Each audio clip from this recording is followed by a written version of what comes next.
Τι λέει, ο Δάκης είμαι. Να σου πω λίγο κάτι. Ο Δάκης για το που είχα έρθει για τα πιγκάλ να τα αλλάξω. Κάτι άλλο ήθελα να σου πω. Ποιος? Ο Δάκης. Ποιος Δάκης?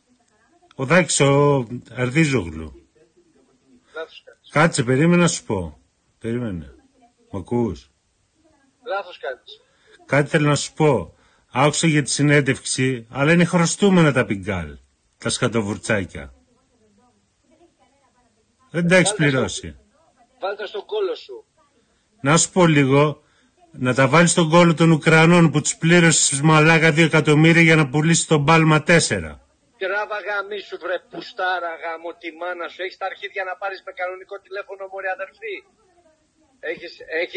Έχεις μωρέ αδερφάρα να πάρεις κανονικό. Θα έρθω μαζί με το χοντρό και θα σε κάνουμε κάτω από το τσιμέντο, θα σε χώσουμε. Θα μου κλάσεις ένα αρχίδι. Θα έρθω μαζί με το χοντρό. Είσαι μια αδερφή, πάρε ρε μαλάκα με το νούμερό σου να δω τα αρχίδια σου. Θα έρθω μαζί με το χοντρό, Θα δεις τι θα έχει να γίνει. Και με το λιγνό και με το χοντρό, έλα. Με το χοντρό, κάτω από τα τσιμέντα θα είσαι. Άντε. Της μάνας σου το μουνί. Άντε ρε, φύγε από εδώ. Πατσαβούρα.